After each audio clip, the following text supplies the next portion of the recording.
when a plane carrying a newlywed couple crashes into a mountain.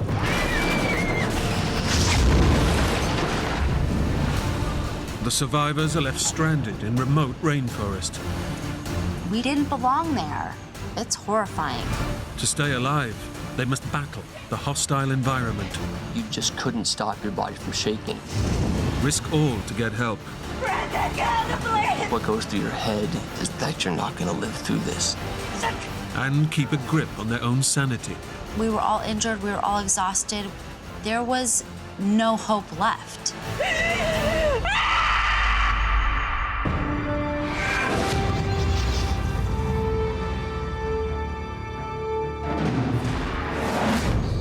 Where's Michael? Michael!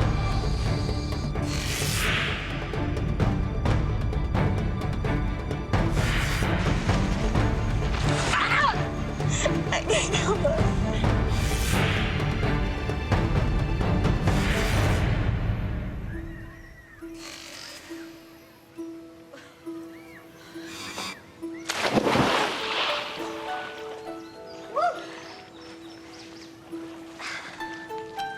You're not gonna come in?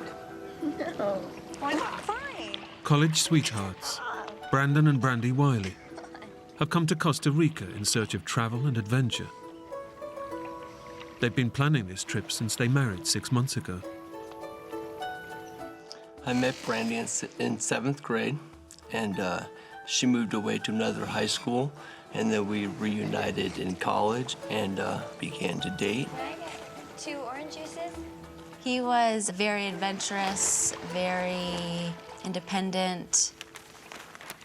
I think what attracted me to him was the adventurous side of him, that he kind of took me out of my box a little bit. Okay, thank you. We had basically sold everything that we had owned and moved on to just travel.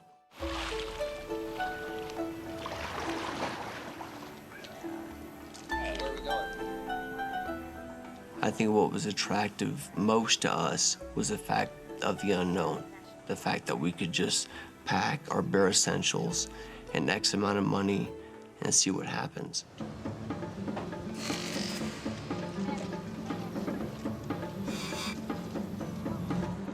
Their adventure starts with a 100-mile flight to a small town on the edge of the Corcovado National Park. Have fun, guys. Bye.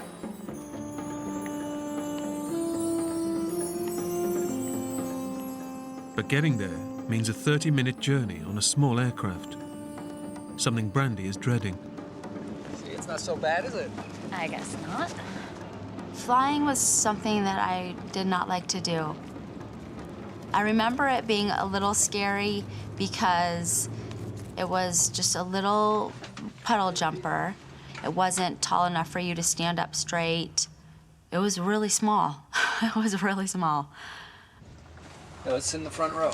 Come on, it'd be really cool. We can sit at the cockpit. No, let's just sit one seat behind. Brandon said, "Hey, babe, let's go sit in the front row." I think because of my fear, I said, "No, let's just sit one seat behind." So we sat in the second row. There are 6 passengers on today's flight. Guys? Last to board is American expat Michael Packard, who lives in Costa Rica and regularly takes this trip. How you doing? Hey, I'm Michael. Brandon. Brandon? Nice to meet you. Brandy? I've done the flight so many times that I was just looking forward to reading my book and getting back to town.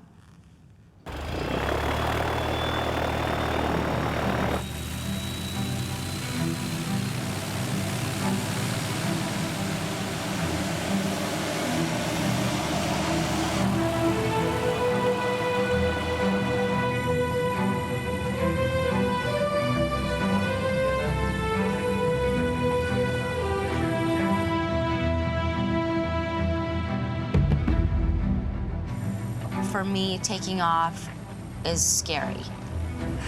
Hey, it's gonna be okay, baby. So I remember just concentrating on being still and just being calm and breathing.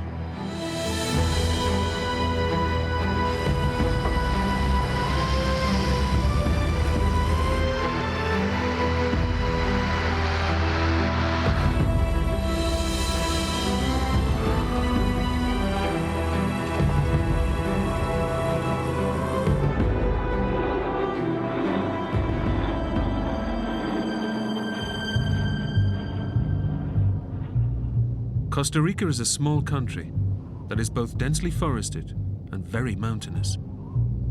If visibility is poor, low-level flying can be extremely dangerous. And clouds are gathering.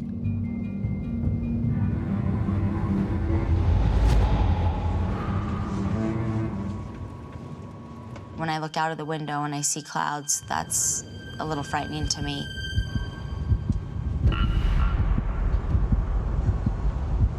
It's gonna be fine, okay?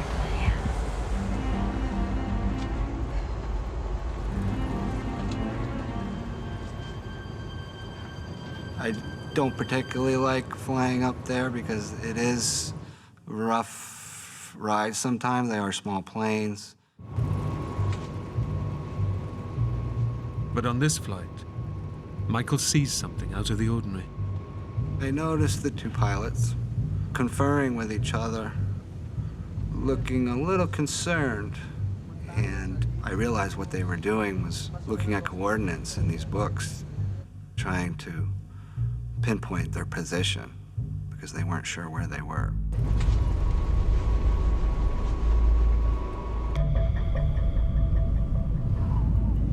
The plane has basic navigation equipment on board, but the pilots are relying on charts and maps to reach their destination.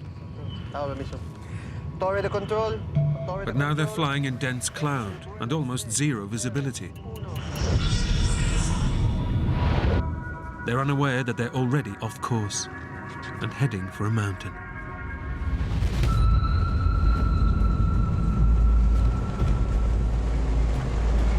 These clouds are getting very dark.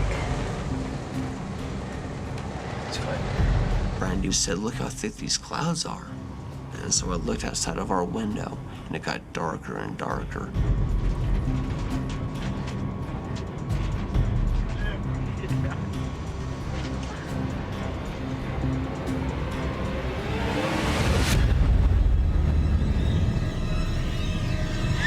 Oh my God!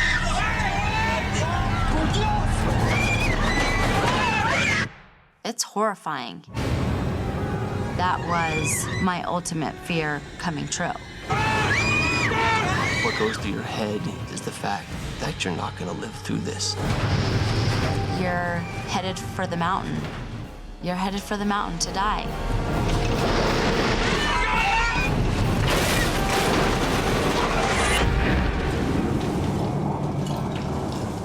I remember thinking, we're not flying anymore. We're going through the trees. Is this even happening? My stomach dropped. My mind just went blank. To hear things break apart, just the sound that it makes is unbelievable. My first thought was, you're not getting out of this.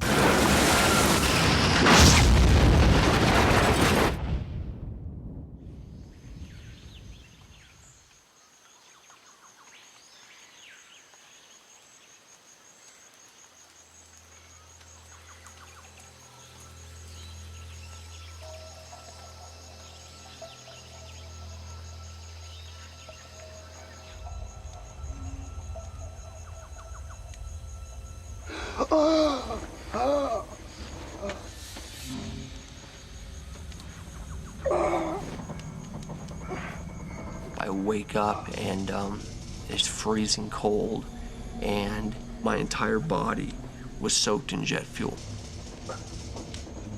I was in a plane on vacation, and now I'm in a black hole that I can't move my legs, and it's blood just everywhere.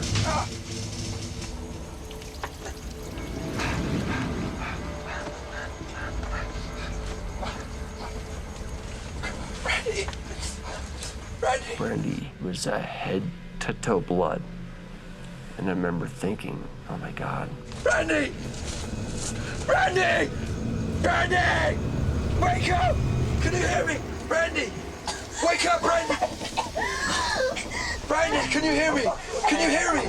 My first memory was Brandon talking to me. Brandy, listen to me.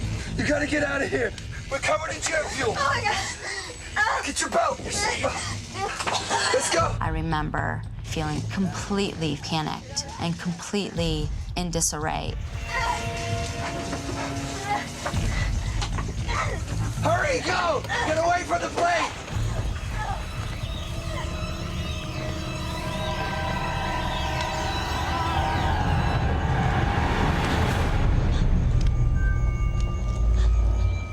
Outside the plane, Brandy is horrified by the devastation of the wreckage and the bodies of the 2 pilots. Trees were knocked down. There was a mess of plane parts, wires. There's smoke everywhere. There's people wandering around. There's people that are dead. How could this have happened? How could the pilots have let this happen? German Silke Freebold and Costa Rican Alvaro Zuniga have also survived the crash. But the danger is far from over. Leaking fuel is soaking the wreckage, and Brandon is trapped inside.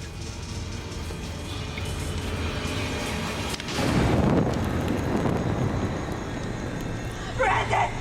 Get out of the plane! It's on fire! I just remember having something on my legs. Brandon is pinned under the body of a dead passenger, Costa Rican Adolfo Strasburger. Hurry up, Brandon! Go! Get away from the plane! Get away from the plane! Quick!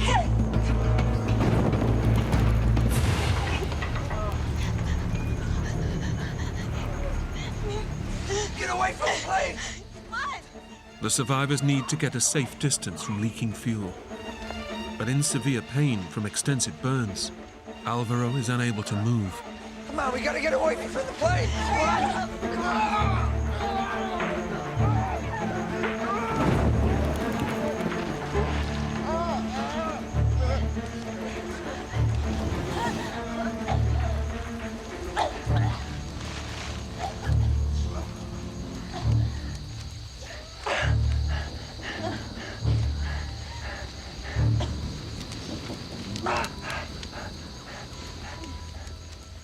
Now able to take in the extent of the wreckage, Brandon and Brandy realize just how lucky they are to be alive.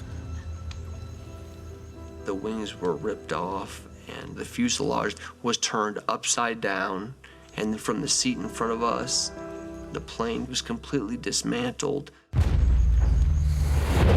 let's sit in the front. Oh, let's just sit one seat behind. By total chance, Brandy's request that they sit in the second row has saved their lives. I just remember thinking, there's no reason and no way that we should be alive right now. If anyone were to be sitting in that front row, they would have been killed. We should have died. No rhyme or reason about it. It wasn't our time. Baby. Brandon is bloodied and battered. As a trained nurse, Brandy instinctively takes action. My wife went to school to be a nurse. It was just intuitive that she had known what to do. He had broken all the bones around his eye and his face was swollen. He also has deep cuts on his arms that are bleeding heavily. Okay. It's okay. Sorry. Silke is relatively unhurt, but appears traumatized by the death of her friend Adolfo. It's okay, sweetie. I'm a nurse, all right? What's your name? Silke. Silke was not in a good place. She was psychologically pretty messed up. I mean, she had been conscious the whole plane crash. I saw the whole thing.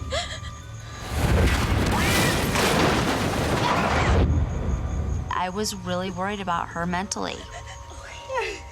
Suddenly, Brandon remembers there had been 6 passengers on the flight.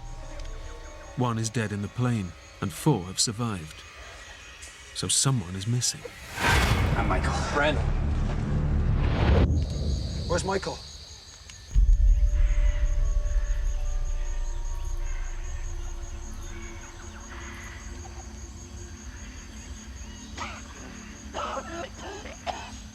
next thing that I remember is that I woke up on my back, looking up at the sky and the trees. And I thought to myself, oh my God, I was just in a plane crash. And I'm alive. I remember just thinking about where I was, about where the plane was, because I didn't see anything around me except for trees.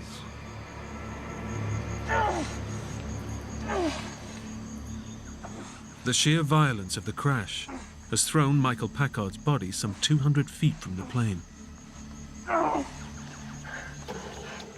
Adrenaline floods through him.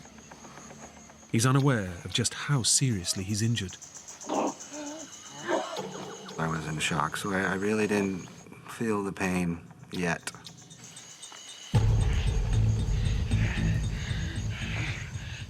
Michael has a severed Achilles tendon and a crushed eye socket. He has 4 cracked ribs and a punctured lung.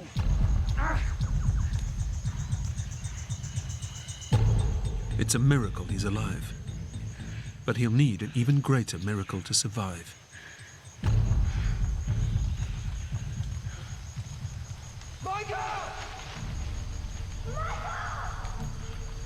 All of a sudden, I heard voices. And I started to make my way towards the voices the best that I could.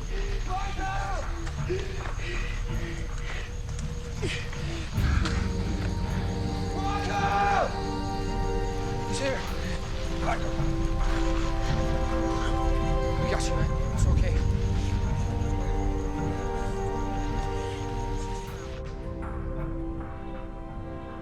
I'm just happy there was somebody else to go through that with. Because I knew it was going to be tough. Michael, I'm a nurse. Put your weight on me. It's okay. All right, Michael, look at me. Okay, I'm a nurse. I'm just gonna check you. Brandy instantly recognizes that Michael is in serious trouble. He didn't look right. He was pale, really dehydrated. His eye was sunken in. He worried me the most. Brandy is concerned that he may have internal bleeding, which, untreated, could kill him within hours. But imminent rescue is unlikely. They've crashed miles off their original course and are totally lost in Costa Rica's 10,000 square miles of impenetrable rainforest. And with both Michael and Alvaro seriously injured, the clock is ticking.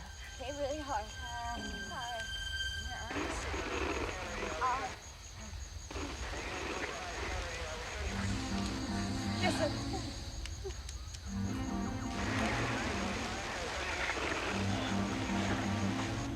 I could hear radios.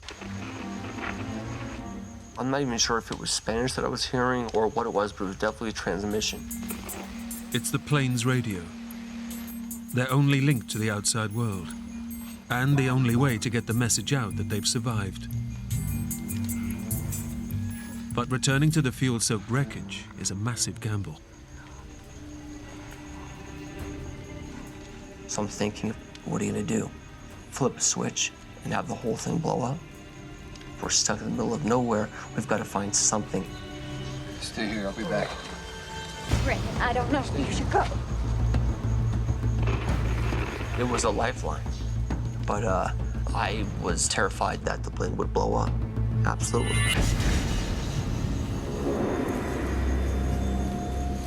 Brandon! Be quick, okay?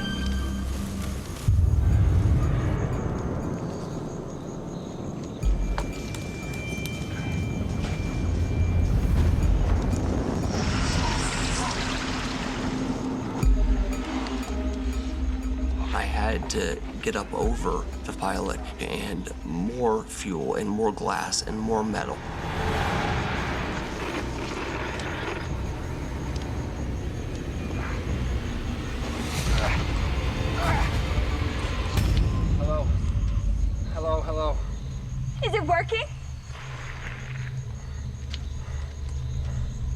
dead. What? It's dead.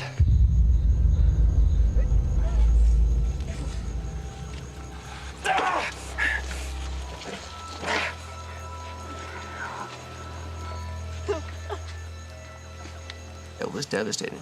There's nothing we can do. We're in dense jungle. The only people that could give us any type of guidance were the pilots, and they were dead.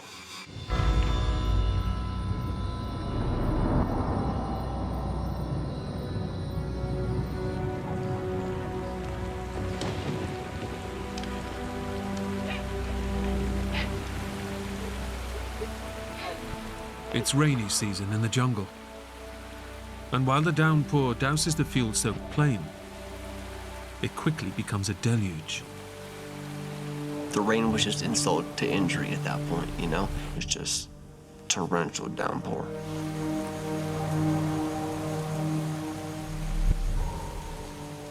We were thankful that the rain was finally going to put out the fire and drench all the fuel and drench everything, drench the wires, get everything just wet so that there wasn't that fear of an explosion or more fire. You need to get Michael water. The rain has finally allowed them to give a desperately dehydrated Michael a drink. Michael? Okay, we're gonna get you some water, right? You lean back on me. Listen, Open Michael. your mouth. Hey, listen, Michael, you're dehydrated, okay? Put your head back. You gotta drink. Put your head back. This water, okay? You're dehydrated. Okay, Michael, listen. And with the rain, the temperature drops fast. It was dark, it was cold, it was wet. I knew that we were in dire straits. And the jungle was taking over. Despite his injuries, Brandon knows that if they're to survive, someone needs to take charge. Listen, I know your face is broken apart and your nose is broken and your friends have their ribs are broken. And why don't you figure something out to do about this?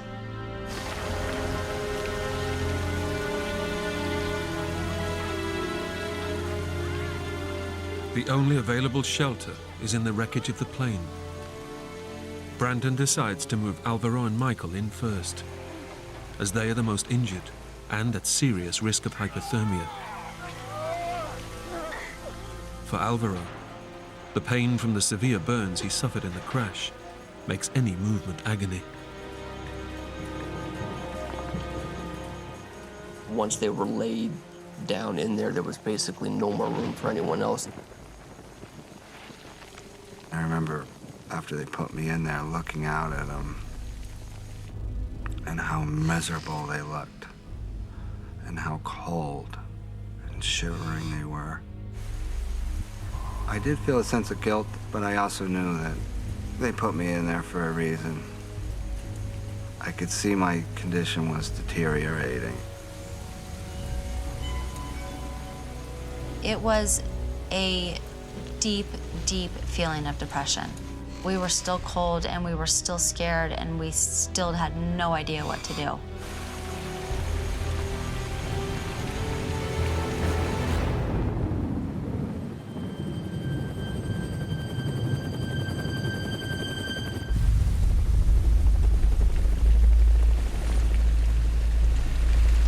Listen! Guys, listen! Where is it? A rescue helicopter has been sent to search for the missing plane.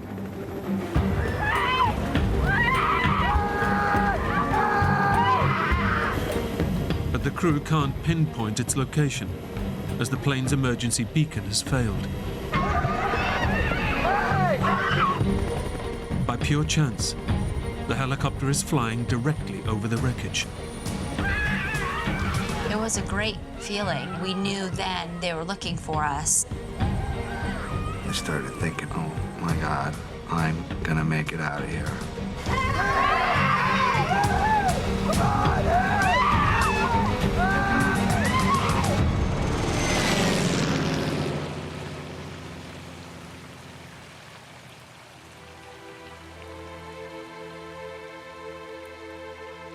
But in the thick rainforest canopy and dense cloud, the wreckage is invisible. The smashed plane and the survivors have been entirely swallowed by the jungle. They were right above us and they can't see us. That was my lowest point.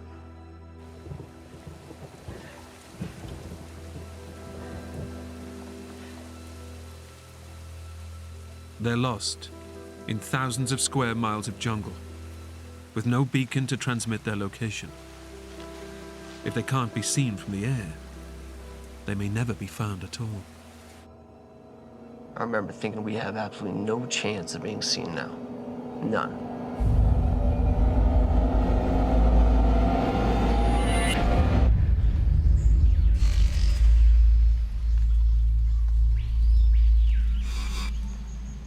The light is fading, and with it comes a whole new set of dangers. Far from their comfortable urban lifestyles, the 5 survivors are completely out of their depth. I live in the city. I go to an office, you know? I'm not a crocodile hunter. So, yeah, I was a fish out of water from the time I got there. But Brandon is determined to do what little he can to look after his new wife and the rest of the survivors. Brandy, we're gonna have to find a place to stay tonight. Try to get warm. Brandon was for sure taking care of me. He was probably the most selfless one there, trying to take care of everybody else except himself. Silka. Hey, Silka. Come on, I need your help.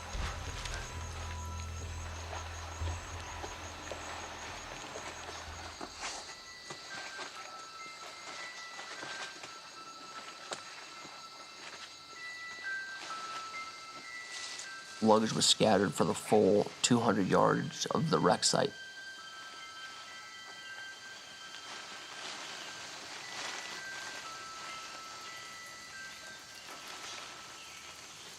So how are you holding up? I'm doing okay. Just wish I hadn't seen everything, you know? Can't even imagine. Hey, look, it's my stuff. Try and get as much of it as you can. She had purchased a lot of sarongs in Bali to go back and sell in her shop. So we got all those to tie off other people's wounds, to keep some people somewhat warm. Gathered all the clothes that we possibly could. Yeah, that's it. Yeah. Okay. You okay? Yeah. You got it? Yeah. Let's go. Come on.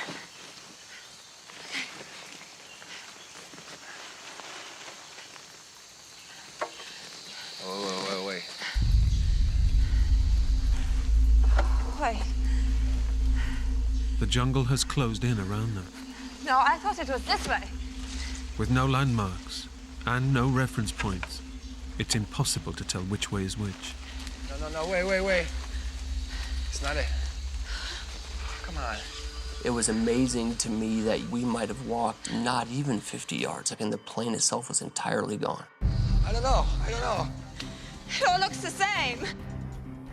I think we're in trouble. It's a dangerous situation. If they head off in the wrong direction, they could be lost forever. Hey! Brandy! Hey! Brandy! Brandy! Brandon! Where are you? Brandy! Brandon!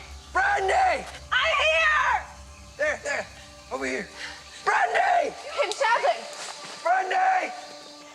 Where are you? It's a close call. Had they been separated from the group, Brandon and Silka would have had an even slimmer chance of survival.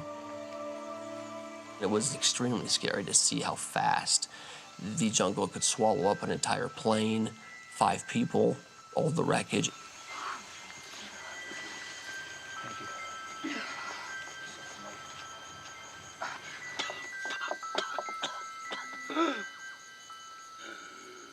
Back in the wrecked fuselage, Michael's 4 fractured ribs move and grind with every breath. Alvaro can see he's struggling and does his best to keep his spirits up. Alvaro had kept saying to me, "It's okay, Michael." We will be rescued tomorrow. You'll be okay. And I was amazed by him trying to console me, even through all his pain. To make matters worse, Michael is now breathing on only one lung. The other has collapsed. My chest was just in so much pain I couldn't breathe. I was definitely thinking about whether I was going to make it through the night. I knew it was going to be probably the longest night of my life, and I wasn't looking forward to it. You gotta keep warm, okay? As darkness descends, Brandy is concerned that Michael won't survive the night. I thought the clock was ticking for all of us, but I thought Michael would be the first one to die if we weren't found. She knows that any rescue efforts will be put on hold until the daylight hours. Now we really have to live this out.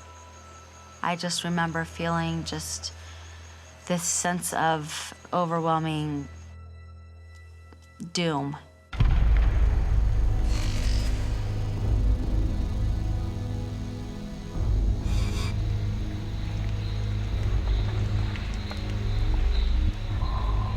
With night comes the cold.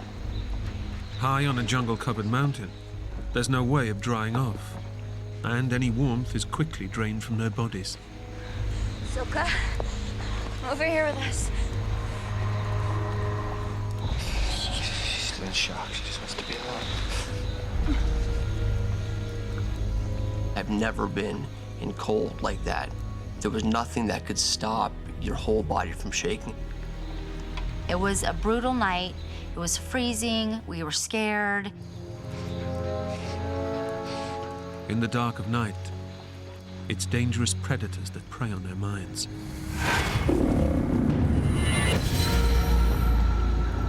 I can remember smelling blood, having blood all over all of us. I knew the smell of blood, we're gonna attract something. The smell of jet fuel smells so distinct. But the smell of blood is even more distinct, and you would smell it above everything. What the hell was that? It's just a howl monkey. Listen. You're scared every second of that night. In the pitch-black jungle night, every sound becomes a potential deadly threat. A different sense of panic set in. Suddenly, something moves just feet away in the undergrowth.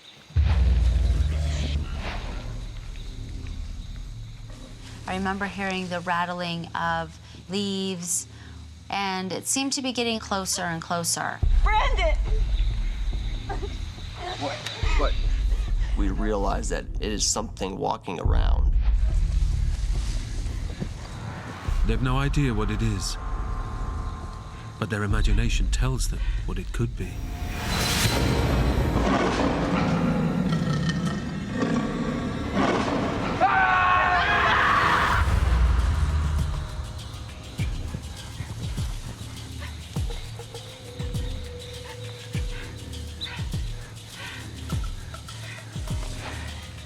Our adrenaline was out of control at this point.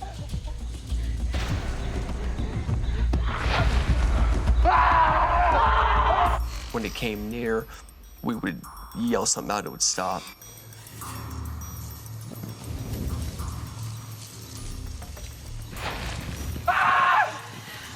What is it? Michael! Alvaro, get as far back in the plane as you can! Michael was bloody enough to be a target, and Alvaro was absolutely immobile.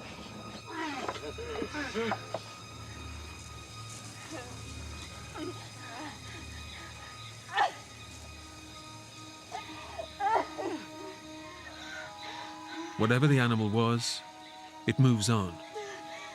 But there are still hours until daylight.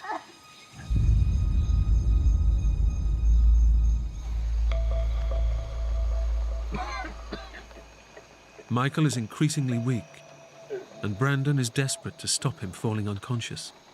A clear sign that Michael's brain is shutting down, and his injuries are pushing him closer to death. He was just in really bad shape, and I would yell out to him. Michael! Michael? Are you awake? Michael! Yes! He's awake. Okay, just checking in, buddy. I think I definitely aggravated him as the night went on, but it's better than losing his consciousness. Michael! They wouldn't let me sleep and kept yelling to me. Michael, are you there? You awake? Michael, Michael, all night long. Michael!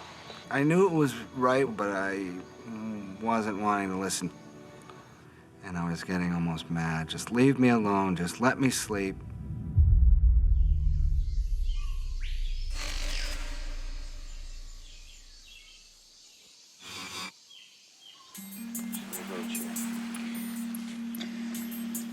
In the cold light of dawn, Brandon and Brandy know that time is running out.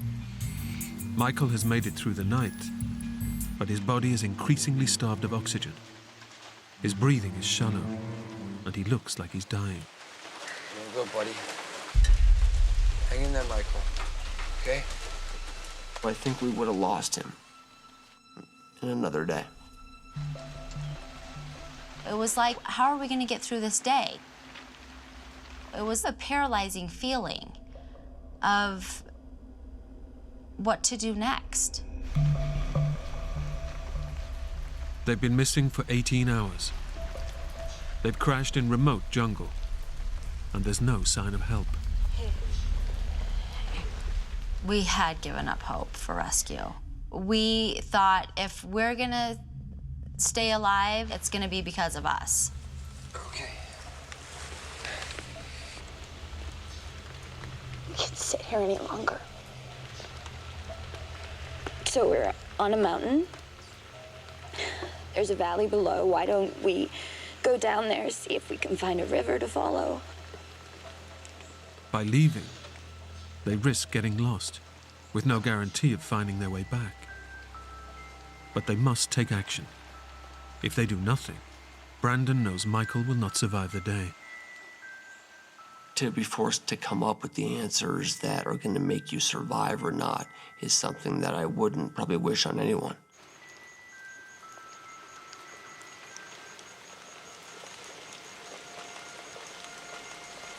I think we should go. We all need help pretty bad. I can just stay here and watch us die.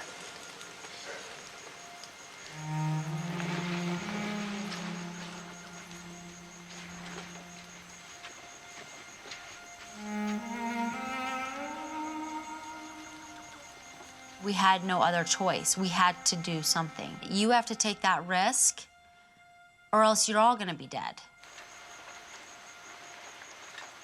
Michael, we're gonna go out, okay? See what we can find. Michael fears that if they're left behind, he and Alvaro will die. He kept saying, "Don't leave us. Please don't leave us." I didn't want to be left alone because I thought if they got lost, they wouldn't be able to find their way back.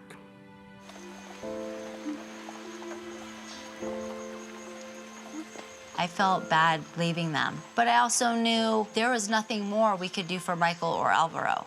And there was no good in us just sitting there looking at each other and not doing anything. It could have worked out. It could have been completely catastrophic.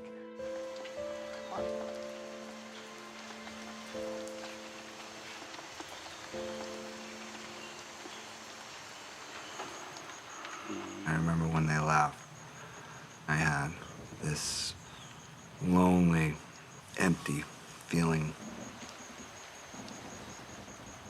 The others have set off in search of rescue, leaving Michael and Alvaro helpless and alone.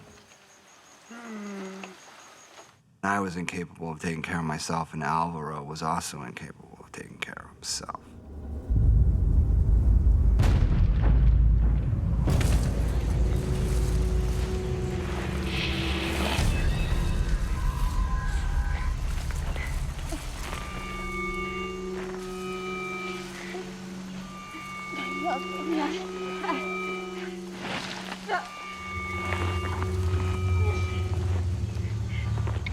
Within minutes of leaving the crash site, the three realize the difficulty of the task ahead of them.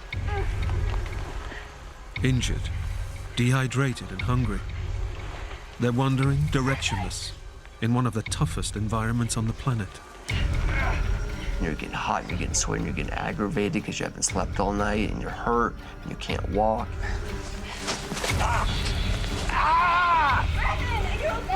I'm okay. So, not only were we falling down, but there were thorns in the side of bushes that were 2.5, 3 inches thick.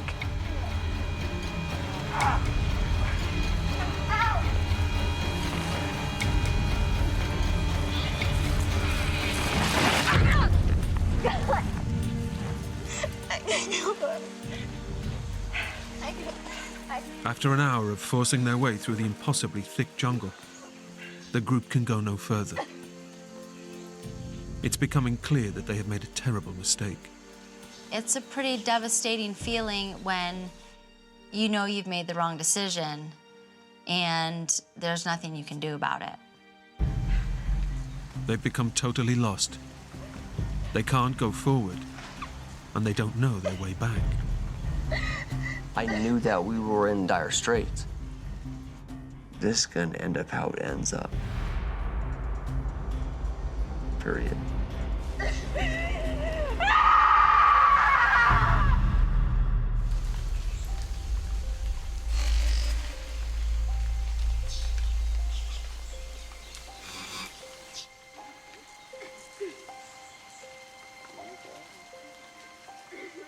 There's nothing we can do at this point. There's nothing we can do to help ourselves. There's nothing we can do to help anyone else involved here. I was terrified that we were done. The survivors lived through a terrible plane crash. But lost, alone and defenseless, it's the unforgiving jungle that will kill them. I had lost all hope. We were all injured, we were all exhausted, we didn't know where we were going. There was no hope left. At the crash site, Alvaro, immobilized by his burns, can only look on as Michael barely clings to life. His collapsed lung makes it agonizing to breathe. His blood pressure has plunged, and this could trigger a fatal cardiac arrest. It was miserable. I was definitely on a downward spiral. If I didn't get rescued soon, I could only last so long in this condition. Michael has lost all hope of rescue and resigns himself to death in the jungle.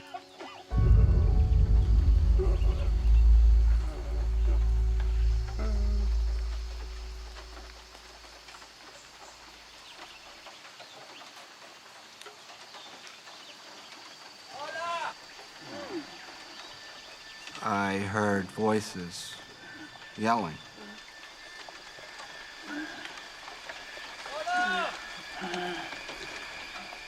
And all of a sudden, this man appears out of the jungle.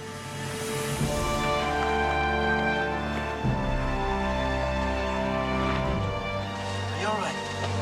Over here! Over here! You're safe now.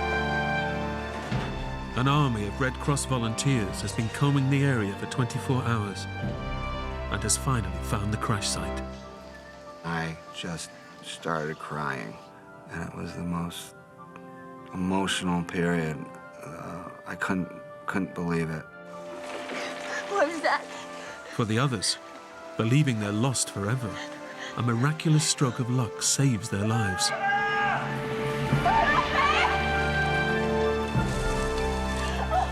Just like in Indiana Jones, the guy comes through the fields and he has a machete and a backpack.